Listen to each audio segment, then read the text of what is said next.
Thank you very much. Thank you. So as Marcine said, I am Lindsay Baird. I am from Oaken Ash Farm. I am right up the street on Allen Road, but nobody knows where I am until you can find me. So welcome, or as we say on the farm, cheers, prost, and slunjeva. And you are in Intro to Gardening. I am Lindsay Baird. I am the owner, operator of the farm.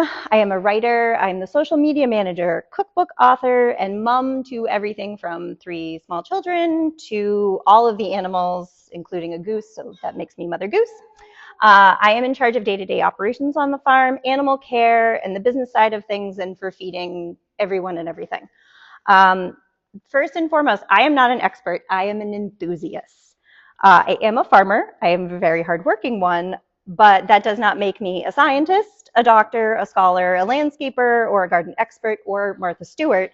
But I am very enthusiastic, and even though I am not quite 40 yet, I am a lifelong gardener, so I do come with years of experience.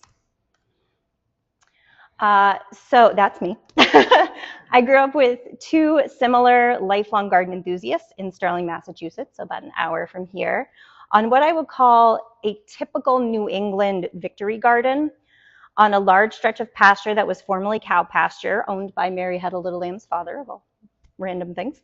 And we had some lovely perennial flower gardens, including a shade garden, and the rest of it was surrounded by woods. The classic garden where we grew vegetables was about 50 by 25. This is my father here, rototilling it. It was bordered with asparagus and strawberry patches. You can see the raspberries in the back with some Christmas trees. And this was grown in the traditional way. So every year my father would plant winter rye as a cover crop. He would then rototill it. My sisters and I were then tasked with the lovely task of picking all the rocks out of the ground. And we would plant a combination of starts from our local garden center, as well as seeds. And we would have to weed it every single week or rototill it until we harvested, and then we would start the process all over again. So if you do not know what a victory garden is, this is an example of it. I would say it's probably the most popular style of garden in America, and I have no proof of this, so please don't quote me. They were popularized during World War II when people were asked to help with the war efforts by growing some of their own food. And I think it's really what most of us think of when we think of a garden, without even maybe really knowing what the origins of it is.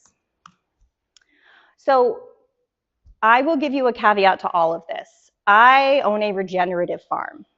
What is regenerative farming or agriculture? It is rooted in indigenous wisdom. Regenerative farming is an alternative decision-making framework that offers a set of principles and practices to grow food in harmony with nature and heal the land from degradation. So everything I'm going to tell you today is basically coming to you through this lens. So just to give you just a general overview, the principles of regenerative agriculture are to cover the soil, to have continuity or living plant roots. I know it's very exciting. That's okay. To create biodiversity, to do no digging or no tilling, and to have animal integration. So this is just a form of gardening at its very root. What are some other ones? Be prepared to be overwhelmed. You have the market garden. You have monoculture. You have vertical gardening. You have polyculture, hugoculture, back to Eden, square foot gardening. I'm just going to move this over a smidgen. Hydroponics, the Ruth Stout method, companion planting, interplanting, raised beds or container gardens, no dig, no till, chaos gardening, which is fun, and green manure and crimping. So that's a little overwhelming. I did that to you kind of on purpose, and that's probably why you are here. You find that once you say, I want to start a garden, there's a lot of information out there, and it very quickly gets overwhelming. So to help you sort through this, I'm going to show you how we do things on our property. And now keep in mind, this is the culmination of years and years and years of trial and error and learning, and we are constantly changing it. This is also a functioning farm. We are 7.5 acres. So it's probably a lot larger of a scale than you're looking to do. To kind of bring it down into a bit more focus, this is our main area of production and what we call our market garden. I'm sorry, my handwriting is terrible, so bear with me here. Market garden is a style of gardening or farming that came out of French markets starting as early as the 1500s and really reached its peak around the 1850s in Paris. It is roughly 30-inch garden beds because most grown adults can straddle a 30-inch garden bed and actually get to both sides of it with 15-inch pathways in between, so you can actually reach both sides of the beds. We also have, all of these beds are no dig, and they use companion and interplanting principles as well.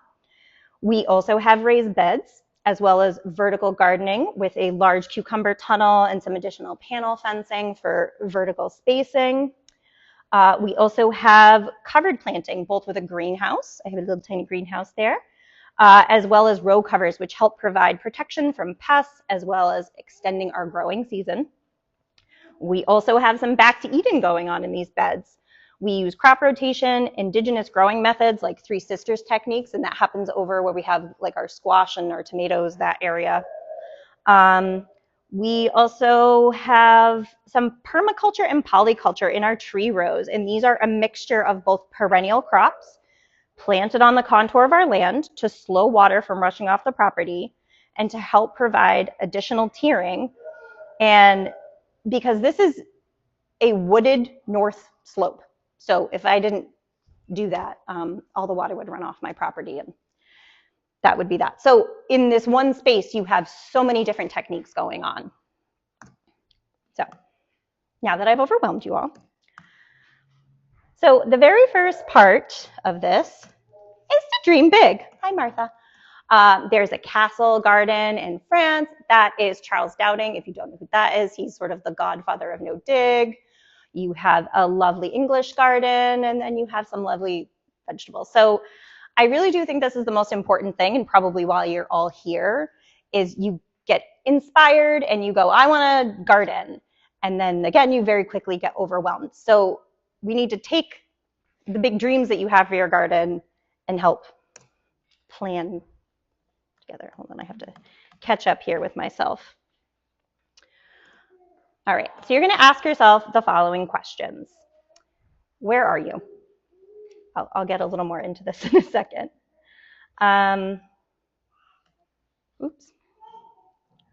What do you want to grow? What are you going to grow it in? Where? And what do you have to work with?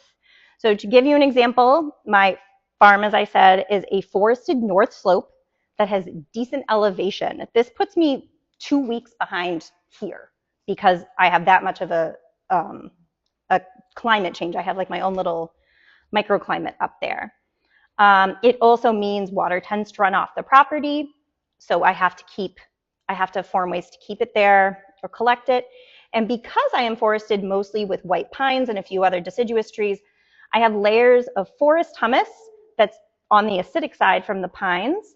And then I have a rocky loam clay mix with some sandy soil in the back, but that's kind of the overall what I'm working with. So where you are is incredibly important. And it's more than that.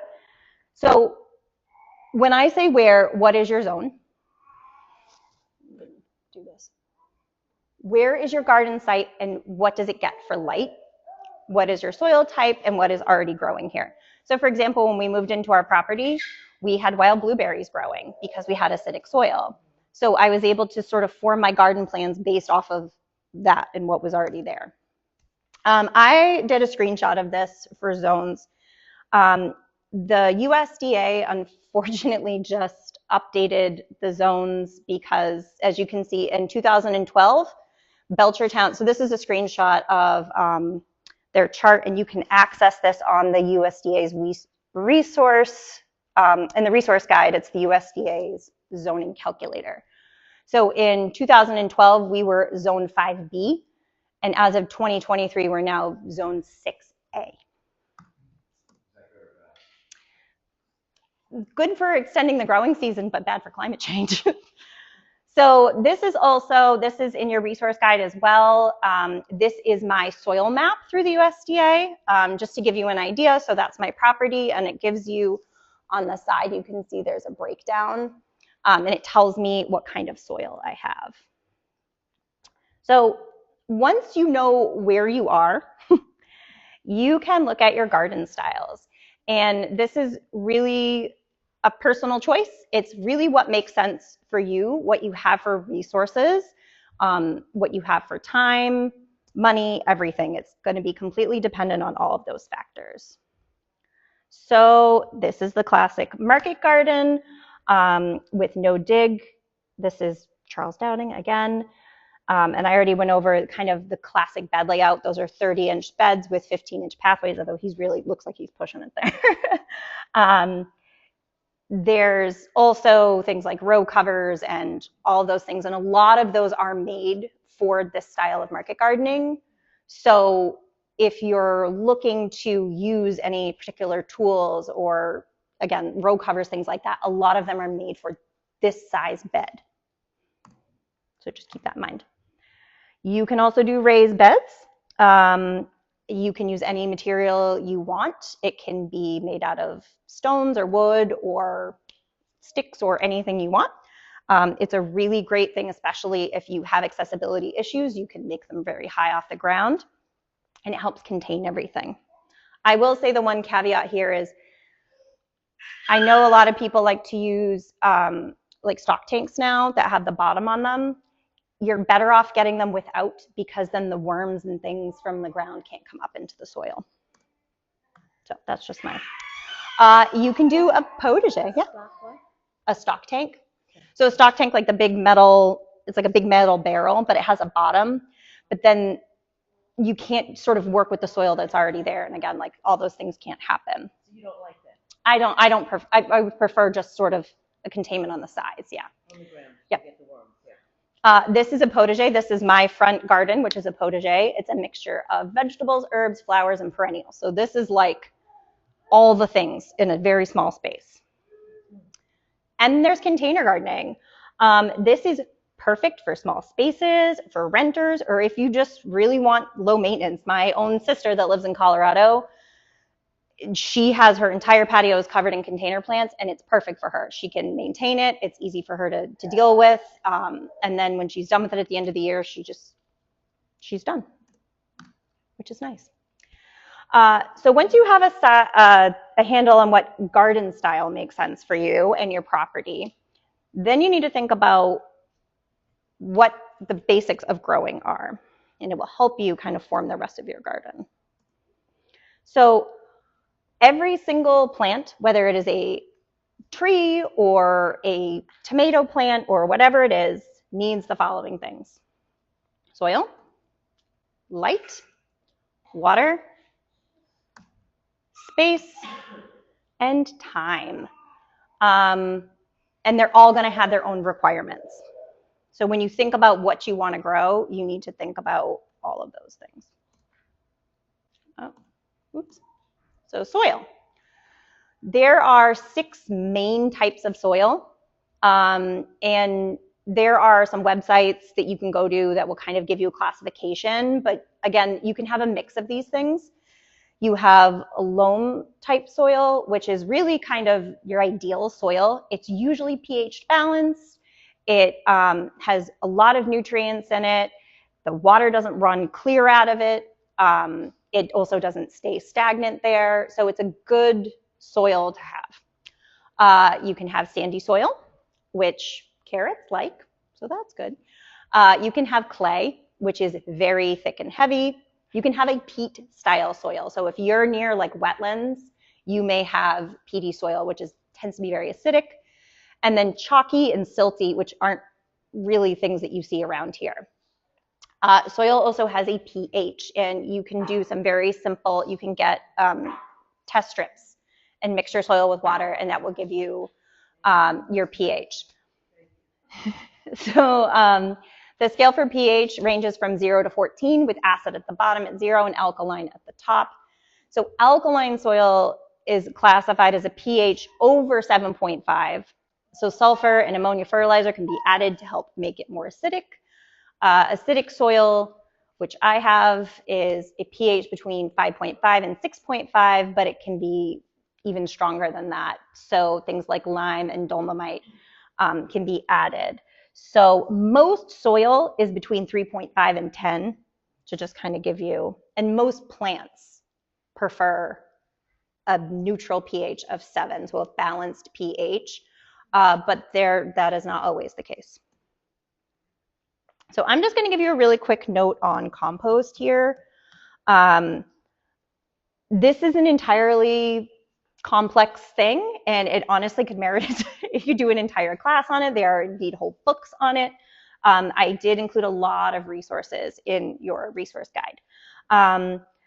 You really want to make sure you have good compost, and I am going to tell you, no matter what soil you have, even if you are gifted with, you have a beautiful, loomy, perfectly cleared garden plot already, you should still be adding compost to it every single season. It's just going to continue to improve your soil. And I do have some resources in there as well for getting it. So light. This is also really important. Most plants, especially if you're talking about annuals, are full sun. So they want, when you're choosing the site for your farm, for your garden, you want a sunny location. This is my biggest personal struggle because I am, again, on a north slope. It's nice for me in the middle of summer because I can grow lettuce when my other farmer friends cannot, because I have shady areas and the lettuce does not like the sun. But you need to think about those things, and it's great if you can find an area that has a combination of all these things so you can kind of have a space for all of them. And you can also create shady areas by adding borders with perennial plants or walls. Water. So you need to think about how you're going to water your plants. So before you go putting in a massive plot of garden and go, this is so great, and then you realize that you're like a mile from your hose, and then you go, maybe that wasn't so great. You want to think about this. So again, I use a combination of all of these things. I hand water. We have a wobbler here, which is an overhead sprinkler. And then you can do drip irrigation, which I have not set up, but I can't wait to. And then they even have things like Oyas, or in-ground watering. So all of these things can be used to help water. The Oyas, it's like you put a pot in the ground, like a clay pot, and fill that with water and cover it. And the soil just takes what it needs. So you have to fill that pot, but it's really nice for container gardens or like small raised beds. It works really well. Can you say that again? The Oyas. What is it? It's so you take like a terracotta pot, a non-glazed one because it needs to be porous, and you put it in the ground and you fill it with water, and then you cover it with, like, the lid from the pot, like the bottom, and you fill that, and what happens is the soil or the plants just take what they need. So it slowly irrigates the soil. And they work really well for small container gardens or raised beds. They work really well. Put it throughout your garden. Yeah, absolutely. But you still have to fill those pots. Yeah. So just keep that in mind. But yeah, it's a nice system instead of having to go out and water every single day. Yeah. Yes. So you don't want a glazed pot. You need to make sure like a classic, inexpensive terracotta pot is what you want. You want to make sure it doesn't have any glaze on it because it'll seal the pot and the water won't get out. What's it called again? Oya. How do you spell it? OLLA. Or, oh yeah. It doesn't make sense, but it does. Yeah. Thank you. Yeah. You pull it out, you fund freezing? Yeah. So we have a line that runs down. We don't have a frost-free line, and yeah, it can crack and break. So we set ours up. We have wobblers. We have like metal stakes in the ground that we attach them to, and we just use a connection of hoses. And then I have a timer on my main water, so I just turn it on, and then it'll come on twice a day. And then when it freezes, we take it all inside. So we disassemble it and take it inside. So you even water, like if it rains out a lot, you still water your plants? No, but and this was, it was like $30.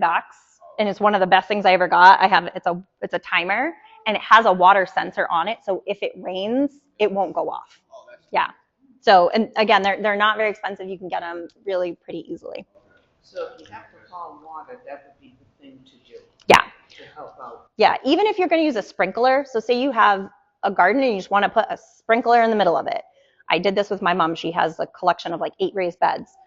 I got her a timer, so she didn't have to go out and make sure she watered every day. I just put the timer on the main part of the hose, and it just turns itself on when it's set, and then it goes off when it's done. I was talking about the clay pot. Oh, the clay pots, yes. I mean, if you have to haul the water, Yeah. that would be good to put them throughout the garden. Yeah. And then, I mean, you still have to fill them, but yeah, it'll cut down on the time you have to do that. So the other thing you really have to consider is space.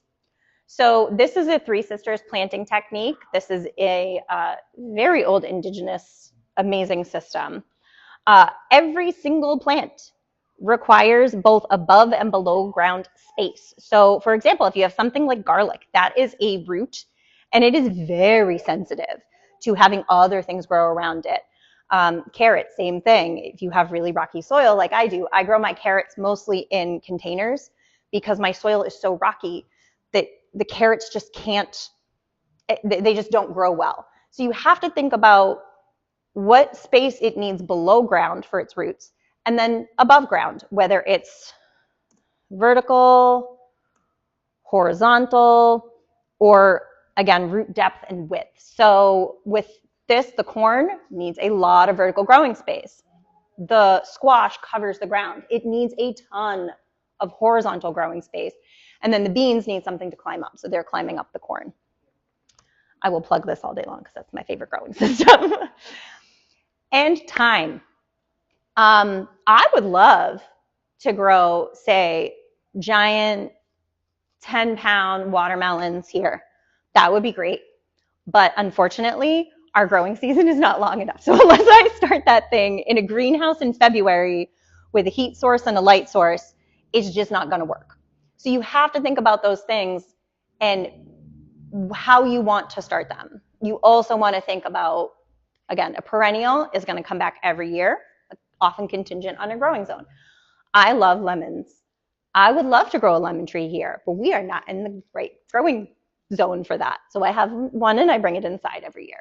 So you need to think about, even with a perennial, what does it need for growing? Not yet. I'm working on it. It looks really nice. Annuals, they grow and die within one growing season. So a tomato plant, annual. It grows, it dies, it's done. And then you have things like biannuals. So they go one season, then they go dormant, and then they regrow in the second year and produce seeds, and then they die. So a carrot is a biannual. If you plant a carrot, like I planted carrots last year, I left them in the ground over winter, which is a great thing. You can actually dig them up over winter. You can use it like a big refrigerator. I leave some carrots to grow. If I pull that carrot out of the ground 2 months from now, there's going to be almost no carrot left. It's going to have a lot of roots on it, but the top of it gets very large. I actually had parsnips last year that were this tall because they're in their seed stage. So they grow this big giant stalk, they grow a big flower, produce lots of seeds, and then they die. So that is their life cycle. So you have to think about that as well. Absolutely. So I do that on purpose. Like I leave some carrots to save my own carrot seeds. So now that you've thought of all of those things, now you can build your garden beds. This is great. Again, I am a farmer. I'm not good at infographics and things like that. This is from Sunshine Farm, and I think it's wonderful. It should be, it's in your resource packet as well. So this really simplifies everything I just said. You're going to select your garden location. You're going to select your method. And then you're going to plan your space out. You're going to gather your supplies. You're going to look at what you're going to use for barrier, which I'll talk about in a minute. You're going to build your beds, and then you're going to plant your seeds or your starts. So, again, this is my friend Charles Dowding. This is method that I use the most. So if I am going to start a garden bed, I am going to use this method. The no-dig method is incredibly simple. And there are multiple, I have other ones in here we can get into if anybody wants to know about them. All this is say you're starting it on grass. If you can do an initial tillage just to help break up the grass, it speeds the process up a little bit, but you do not have to. You lay down a layer of cardboard or very many layers of newspaper or paper. You wet it, and then you're going to add at least 8 inches of compost on top of that. Compost, because it is super nutrient rich, and it's basically going to give you that like soil building right away. So you have really nutrient dense soil. Over time, that cardboard or paper is going to break down. It's also going to kill off the grass. So it's all going to become part of the same system. So 5 years from now, all of the beds we put in our market garden from 5 years ago, the cardboard is long gone. It has decomposed and it is now just part of the bed. So this is the quickest way to do it. Also, traditionally, there are wood chip pathways, but doesn't necessarily have to be that. Some people have grass. That becomes a little tricky because it'll start to creep into your beds. Clover, same thing. Yeah. So how often do you have to do the cardboard stuff? I mean, just once. Season? Just once? Just the initial time. Because I have been putting cardboard in my perennial garden. I mean, you can. Yeah. It's basically just a form of mulch is what you're doing. Right. It keeps the weeds down. And compost is what you generally do to build on top of. So, oh yes, sorry. No, it was okay. I didn't know if you were going to get her question. So there are other no-dig bed building methods, and I have, again, some additional slides, but these are the basics. So the main principle of that is you're covering it either with mulch of some sort or in photosynthesis as the plants grow, and you're disturbing the soil as little as possible. So once you've built this bed, you are not going to dig through this bed. You are going to add to it.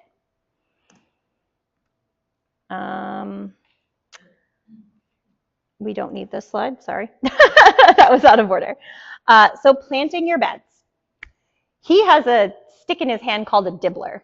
And I brought some of my most used tools, and I was going to jokingly just go find a stick because that is honestly the thing that I use more than anything to plant. So you're going to plan your bed. You're going to build it. You're going to check your plant spacing. You're going to mark your spacing. Also, square foot gardening works well for this too.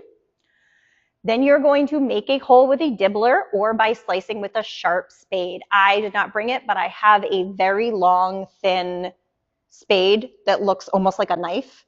And that is what I use because, again, I'm trying to disturb the soil as little as possible. And I literally just make the size hole, like pull the soil back, pop the plant in, and then I cover the bed either with a row cover or whatever. Now, this begs the question, do you do seeds or starts? Obviously, in a no-dig system, seeds are complicated because, again, you're trying to cover the soil at all times, meaning you can mulch that with more compost, you can put grass clippings on it, you can put grass on it, you can put wood chips. I've experimented with all of them. And seeds are a little difficult in the no-dig system. So generally generally you use starts in a no-dig system. So you can also use multi-sowing, which is really, really great for space saving. So these are multi-sown leeks. So they were started in seed trays in like 3 or 4. You can do it with turnips, you can do it with beets. You would be shocked the amount of things you can put together. You don't have to place them out in individual little rows. And then those are the multi-sown leeks. And as you can see, they just kind of give each other space. So some things work better with this than others. I wouldn't do it with broccoli, say. Lettuce, same thing. I want more of a head of lettuce, so I tend to thin them out to be one at a time. but things like Swiss chard, leeks, and a lot of small root vegetables do really well with multi-sowing. The downside to starts is that they can be very expensive. If you do not have a greenhouse and you do not have seed trays and all of these things, again, this is very geared towards market gardening. It gets expensive, especially if you're buying your starts and you can't start them from seed. But that doesn't mean that you can't do seeds. So again, I do a combination of both. Doing seeds in a no-dig bed is not that much different than putting your starts in. You're creating a row, so you just make a small line in the soil. Again, that's what I'm gonna sneak around here really quickly, sorry. I'm just gonna show you these tools because these are the two things I use the most. This is a seeder, and I can change the size hole so that I get like one seed at a time. So for planting things like carrots in a bed, this is just going to make a small line in the soil. It will roll as I go, and I can actually rotate this. I roll it down, and it plants it in a line, and then I use, this is called my husband, I wish he were here because he would be able to tell me because I say it wrong every time, and it's a running joke in our house now. It's either called the zipper or a ripper. I don't know which one it is, but I call it, I don't know, I call it both. This is from Neversink Farm, and this is such a simple tool, but it's so great. You can do the same thing with this. This, I drag on the ground, and I create my line to plant in. And then this is the really special part. You then pull this over, and it collects the soil back on top of it and covers it. So when I say no dig, it doesn't mean you don't touch the soil at all.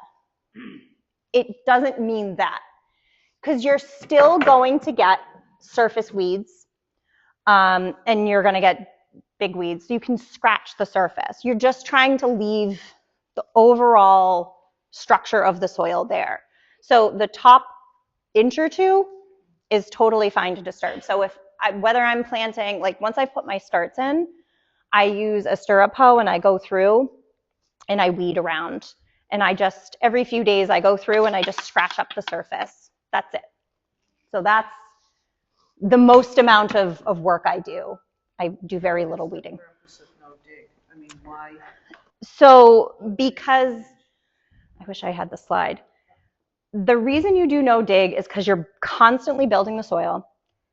You're keeping your soil from getting impacted, because what happens in classic farming, where you're, again, rototilling, or like large farms where they're running through with the big giant tillers, they're only getting, first of all, you're kicking up all your weed seeds, so you're weeding constantly. This method, you're constantly covering the soil, and like if you do something like a Ruth Stout method, or Back to Eden, where you're covering it, again, I'll go through and even cover my starts with more mulch. If you're mulching your soil, again, either with more compost or wood chips, the weeds can't grow. I do almost no weeding. I manage that entire plot by myself all summer.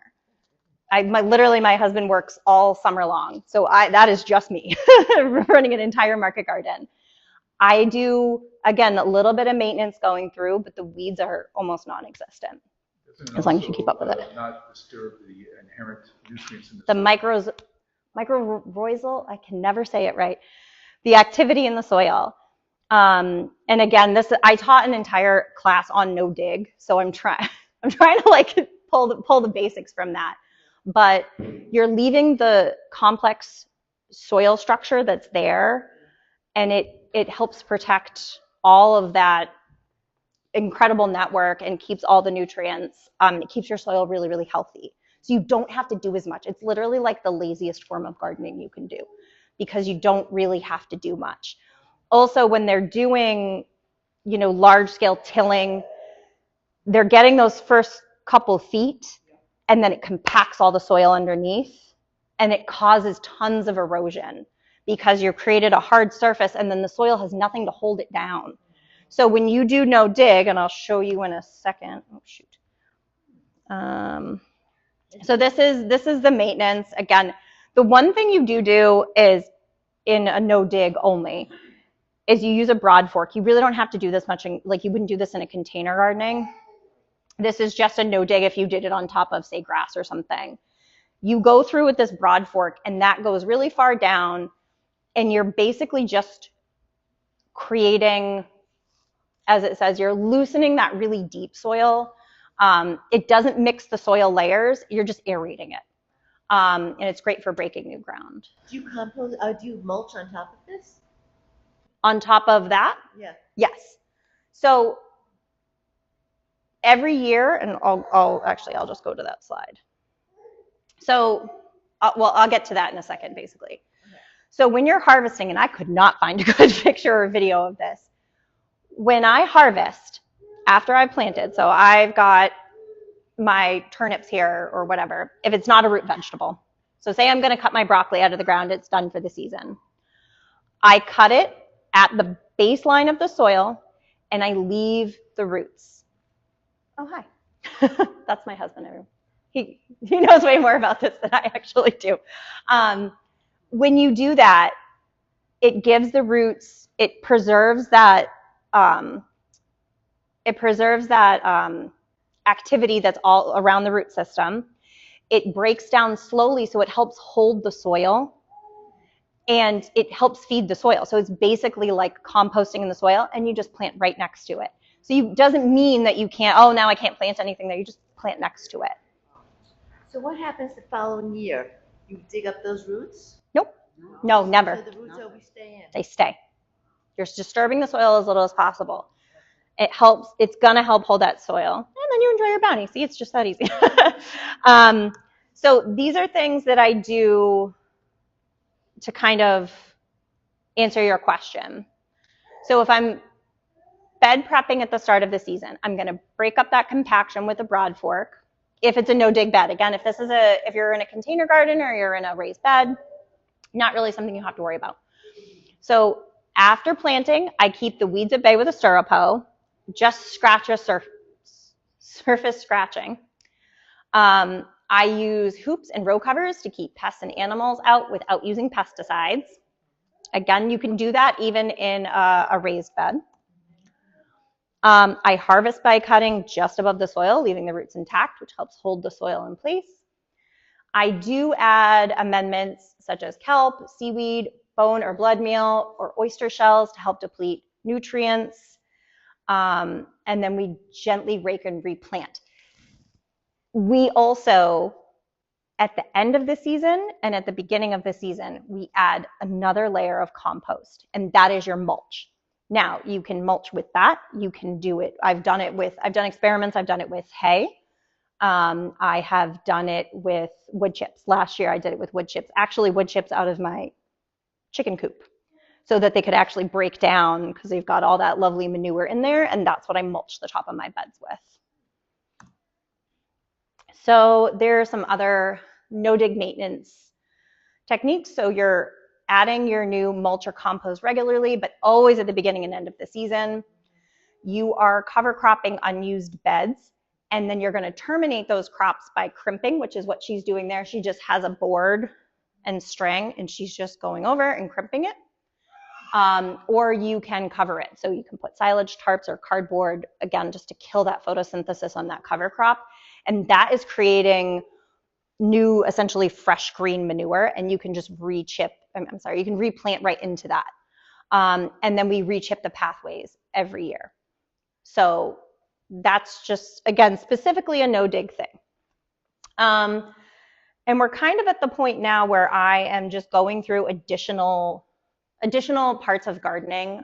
So if anybody has any specific questions, please do not hesitate. These are all, again, techniques that I use. We use companion planting, which companion planting is really planting things together that benefit each other.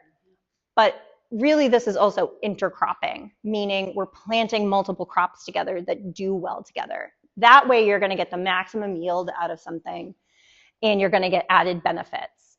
So it helps cover the soil. which is great because you're covering it in photosynthesis, so you don't have a lot of bare soil. Like you don't really see any bare soil here. It helps balance nutrients depending on what you're planting together. They sort of give things to each other. It brings pollinators in. So up in the corner, this is my corn, squash, and beans. Again, that's the three sisters. Those beans I was harvesting into November because the bees just kept pollinating them. They love bean flowers.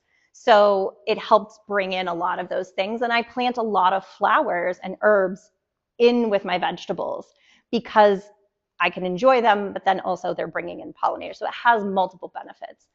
And they're non-competing for space or nutrients. So again, you want to use those charts to make sure that your things are compatible because not everything is.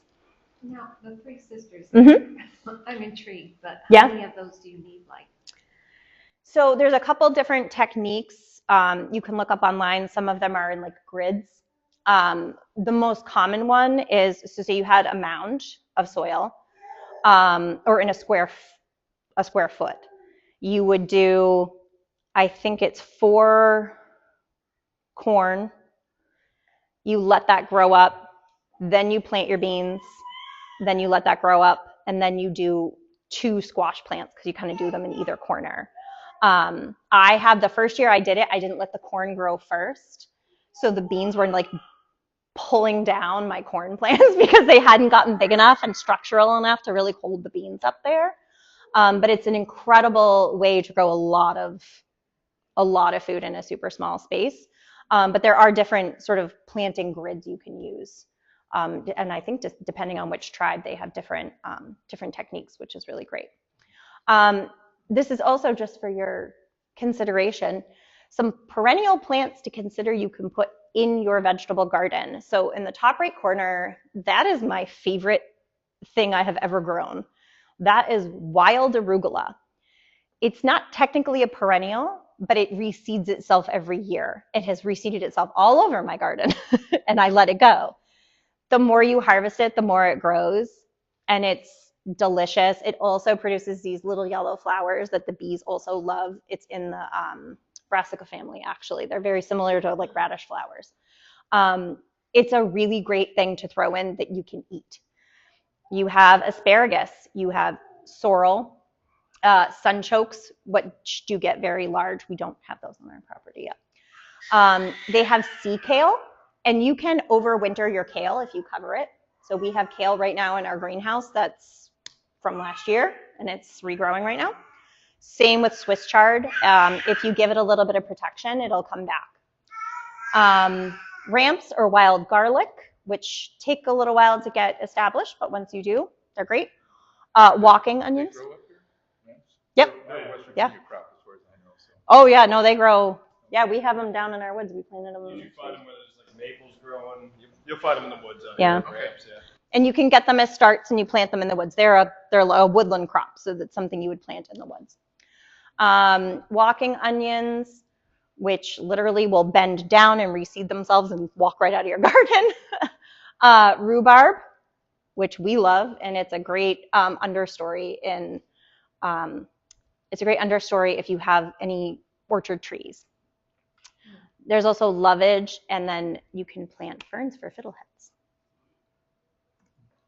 And these are the other methods I was talking about earlier. So this is the Ruth Stout method. There she is. And it is deep hay mulching. And what is this guy's name? I always forget. It'll come to me. I'll think of it. So this guy is in Maine. He has a farm in Maine, and then he has one down in Florida of all random things. So he plants his garden and then goes to Florida and then comes back and basically harvests it all. Ruth Stout method, we have tried it. It's very popular for like growing potatoes in particular. You need to... Jim Kovaleski. So he has a really good, you can search for him on YouTube. He's got some really great videos. You have to continuously mulch with this because if you don't, it will go to seed. So you're mulching with hay is all it is, but it's a lot of hay. So just keep that in mind. This is backed Eden, lasagna, and Hugo culture. They're very similar. So this is the lasagna method. So it's very similar. As you can see, you've got your layer of newspaper on top of your grass. You have compost, wood chips, and manure. So all of this is to build that soil. And again, there's so many different combinations, recipes, if you will, for doing that. This one is branches, mulch and twigs, dried leaves, hay and newspaper or sawdust, grass clippings, dried leaves, more grass. Like it's just layers and layers and layers that will slowly break down and build your soil.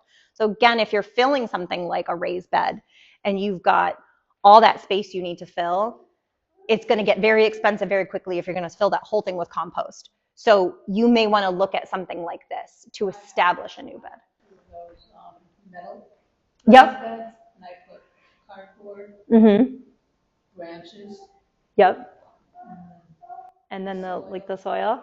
compost. Yep. And that's great. If you fill it with most of the branches, there's not much soil. Yeah. Then it all breaks down. And then it'll break down and you just have to add to it. But that's great because it's, again, like it's filling it in and it'll decompose over time and it'll just build the soil. This is a Hugo culture, which this is something we don't have on our property. And it's definitely something I want to try. This involves more laying down trees and roots, and then you're building it in a big mound. So they'll cut the grass, flip it upside down so that it decomposes, and then they're putting a humus layer of soil on top of it or compost, and then you're building, but it gives you a lot of actual growing space too because it's in that sort of mound shape. So it's a good thing. Again, we have a combination of so many different styles on our property. And this is another. So you've got your wood, your branches and your sticks, your plant waste, compost, and topsoil. So there's it's very varied. This is, I'm actually going to escape here. So we'll see if I can find anything more specific. These are our polyculture tree rows. If anybody is curious about those. And then these are just some more like styles of gardens. This is from my herb class that I taught. Just to kind of show you that you really don't have to stick with anything in particular. Oh geez, I don't know what I did.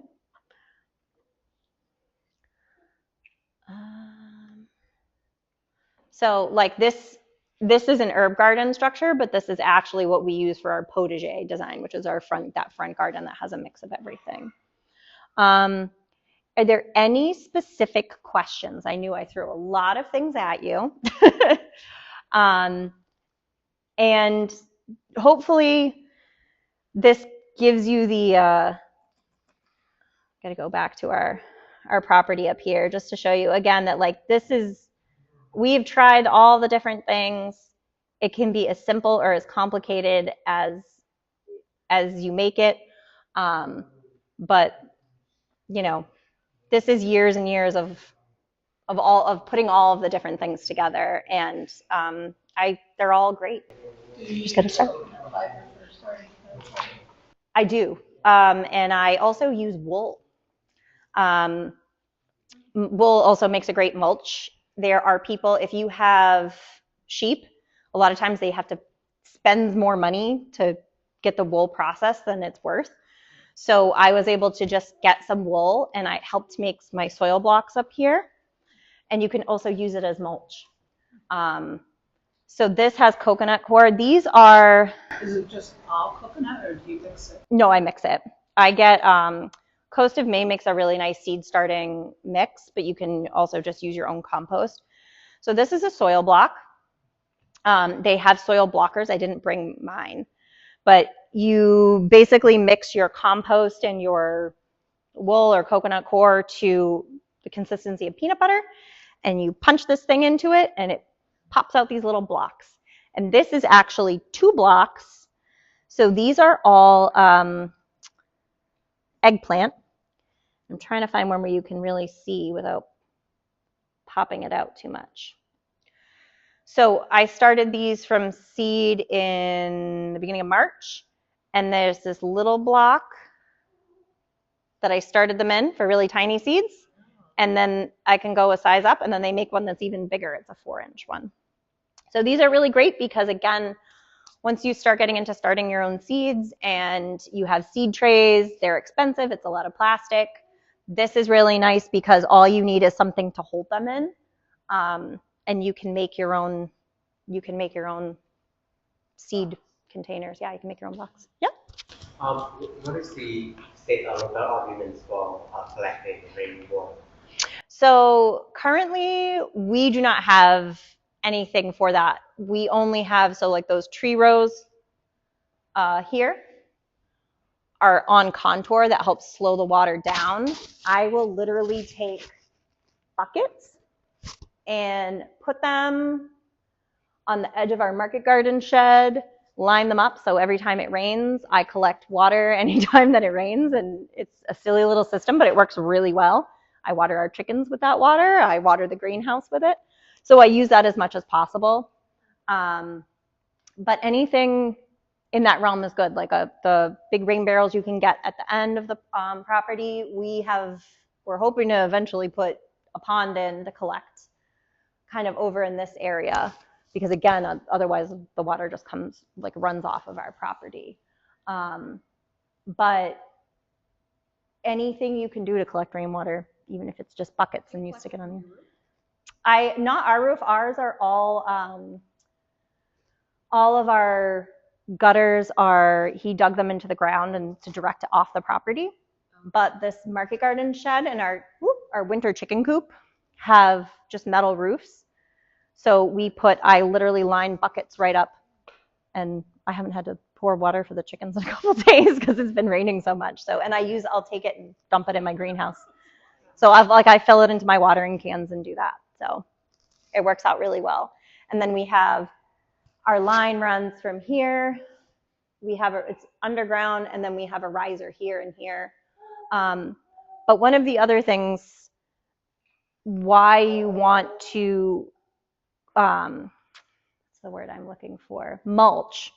Again, whether it's with wood chips or compost or hay, is it helps with water retention. So I am not watering my plants very much. If the soil is too high, you can have wicking, meaning like the water will kind of run out of the beds into the stuff. So we try to keep our wood chip level very similar to our bed level, and it keeps the soil cooler, and it helps keep it, it helps keep it in place so we're not getting water runoff, because erosion is a very big problem, especially if you're on a slope. But it also helps with water. We don't have to water very much at all, because it's kind of doing it itself. Even when we've been in periods of drought, we have not had that much trouble watering, because the soil is just doing what it's supposed to do, and it will hold on to it a lot better. I can't remember what I was going to say. Oh, I usually turn ours on, like we have wobblers. In the heat of the summer, I turn it on for like 10 or 15 minutes midday to actually help cool things like lettuces down. But then otherwise, I water usually just once in the morning for about 15 minutes, and that's it. Yeah? I think clearly the North Slope helps you. Yep. So that's another thing to consider if you're a south-facing slope. Mm-hmm. A little bit more challenging. Yes. The other interesting thing, if I could comment, yeah.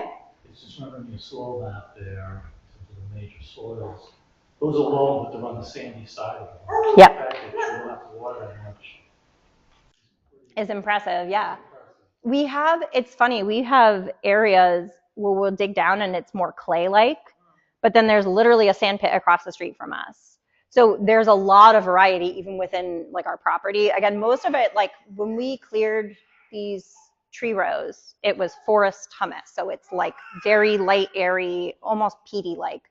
But yeah, we've built the beds on top of that, and we haven't had to water much, because that is nice that we don't have, there are no areas on our property where you get like pools of water or anything like that, because the soil drains very well.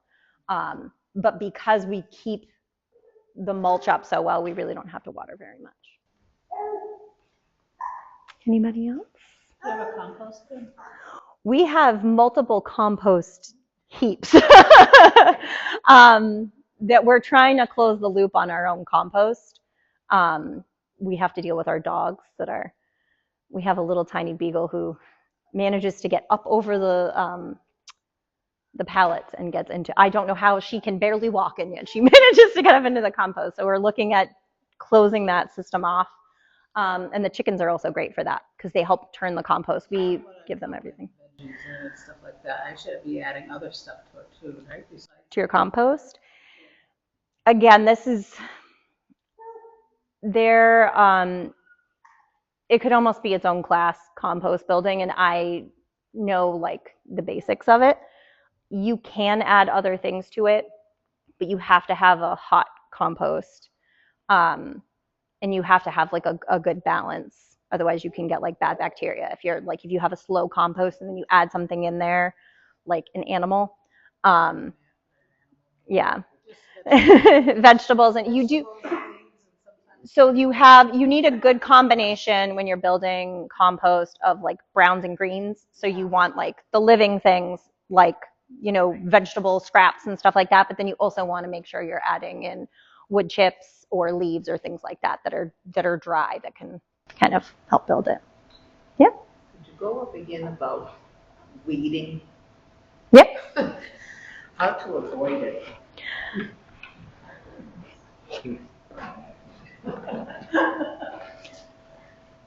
How to avoid it? You just cover the ground with as many plants as possible. That's kind of how I do it. And straw is better than hay? If you have, sometimes you can get, or salt marsh. My dad, that's what we used to use in our strawberries patches, or heat treated straw. You can use regular hay, but you have to continuously mulch because it can go to seed. So I think wood chips are generally the best, but again, even just adding compost is technically a mulching layer. Good compost should be composted at such a high temp that the seeds are dead. Killed at that point. So if you have good compost that you're adding on top and it's a hot compost, there's no seeds in that, and now you're suppressing any of that light into the soil. Yes, and you're so welcome. Thank you for coming. You get that layer of compost on top. And for that season, no seeds are really gonna grow there unless they blow in, which is gonna be minimal at that point. Yeah.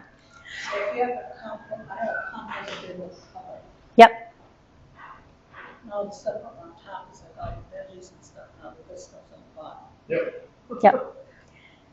And there's different rules on how often you need to turn it, and you got to turn it. Some of those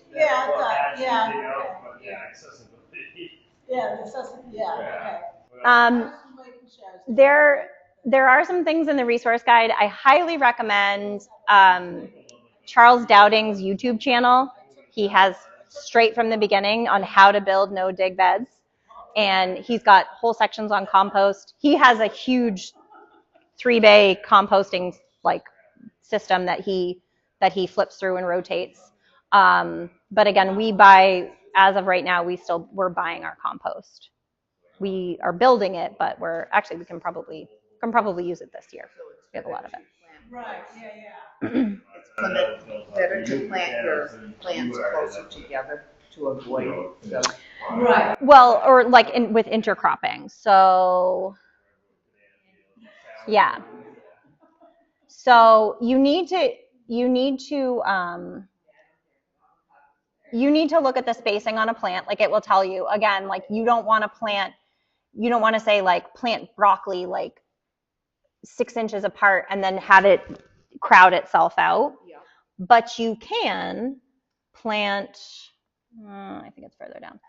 You can plant broccoli, and then in the understory, once the broccoli grows up, you can plant lettuce, and you can plant things like that. So like, again, I'm covering most of the ground. Yes, exactly. And things that do well together, like lettuce and onions, like green onions, work great together. A regular onion, not so much. You need that, the bulb is growing in the ground, but a green onion, can grow in the little spaces in between heads of lettuce. So that's something I do a lot of. So I'm trying to cover as much of the ground. I'm covering the bed with as many different types of plants. And so I stick to the spacing that it says on the packet. So if it says, you know, between my green beans, I need to have 6 inches, I do that. But then in between those rows, I'm going to plant something else. I'm not going to let it go bare. Sometimes it's lettuce. A lot of times it's lettuce. I throw lettuce in kind of everywhere. Herbs, turnips, things that take up less space. Yeah. So yeah, it just depends. Depends on what it is. And again, there's like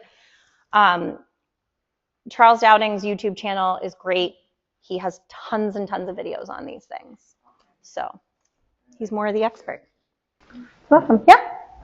How many inches should be as a minimum to have a bed, raised bed? It really depends. You're saying like how wide should the raised bed be?